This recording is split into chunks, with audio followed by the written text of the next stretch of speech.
নুরুল হক নূর এখন আইসিইউতে আছেন, তার সাথে অনেকে প্রচন্ড অসুস্থতা নিয়ে আছেন। আমরা মনে করি আমাদের সবার রাজনৈতিক মতানৈক্য আছে, আমাদের অনেক ঝগড়াঝাটি আছে, কিন্তু বাংলাদেশের স্বাধীনতার সার্বভৌমত্বের প্রশ্নে আমরা পুরো বাংলাদেশ আওয়ামী ফ্যাসিবাদের বিরুদ্ধে ঐক্যবদ্ধ।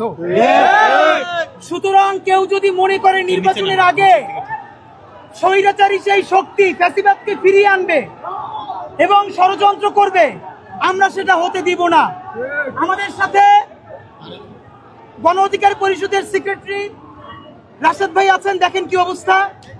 আমাদের বড় ভাই মঞ্জু ভাই উনি আছেন, আরো অনেকে কম সময়ের মধ্যে আসতে চেয়েছেন, কিন্তু আমরা আপনাদেরকে খুবই একটা কথা জানাতে চাই। গত 1 বছর ধরে বিভিন্ন ঘটনায় আমরা কখনো ইনকিলাব মঞ্চ থেকে, কখনো এবি পার্টি থেকে, কখনো অধিকার পরিষদ থেকে বিচ্ছিন্নভাবে প্রচুর প্রোগ্রাম করবার চেষ্টা করেছি, কথা বলেছি, কিন্তু যেইভাবে সংঘবদ্ধভাবে জুলাইয়ের শক্তির উপরে আক্রমণ চলছে, আমরা আপনাদের কাছে বিনীত অনুরোধ করছি দিল্লির সেবাদাসের বিরুদ্ধে এবং আওয়ামী ফ্যাসিস্টদের বিরুদ্ধে বাংলাদেশের যত রাজনৈতিক দল এবং শক্তি আছেন, আজ রাতের মধ্যে সকলে নতুন করে ঐক্যবদ্ধ হন।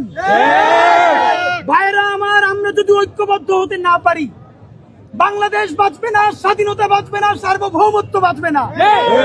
জুলাইয়ের শক্তিরা যদি আজকে প্রকাশ্য দিবালোকে তাদেরকে এরকম পেটানো যায়, তাহলে আওয়ামী লীগ ক্ষমতায় নাই, এইটা আপনাকে কে বললো?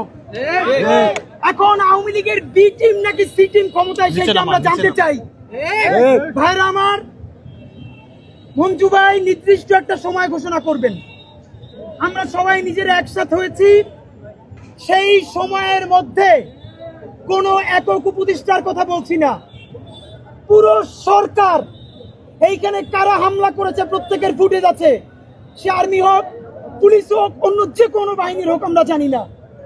আমরা খুবই দায়িত্বশীল আচরণ করছি। আমরা চাইলে এখন ঢাকাকে অচল করতে পারতাম, আমরা চাইলে এখন প্রচন্ড এমন পরিস্থিতি তৈরি হতো যেটা সামাল দেওয়া সরকারের জন্য কঠিন হতো। আমরা সেটা চাই না, আমরা দেশের স্থিতিশীলতা চাই। এর মানে এই না জুলাইয়ের এই শক্তিগুলোকে পিটে রক্তাক্ত করলেও আমরা সংযম দেখাবো, আর সেইটার মাধ্যমে আপনি আওয়ামী লীগকে ফিরিয়ে আনবেন, সেইটা আমাদের জীবন থাকতে হইতে দিব না। সুতরাং বন্ধুরা আমার, নুরুল হক নূর এবং তার বন্ধুদের উপরে যে হামলা হয়েছে, এই তার নেতা কর্মীদের উপরে যে হামলা হয়েছে, এই হামলা তার একক তার উপরে হয় নাই, মঞ্জু ভাইয়ের উপরে হয়েছে, ইনকিলাব মঞ্চের উপরে হয়েছে, সারা বাংলাদেশের স্বাধীনতার সার্বভৌমত্বের পক্ষের শক্তির উপরে হয়েছে।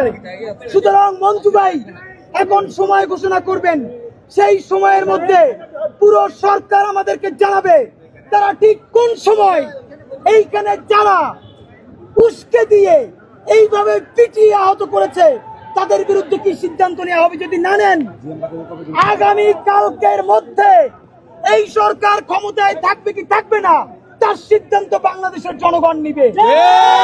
সুতরাং আওয়ামী লীগকে অথবা আওয়ামী লীগের কোন বি টিম সি টিমকে ক্ষমতায় রাখার আর কোন দায়বদ্ধতা আমাদের নাই।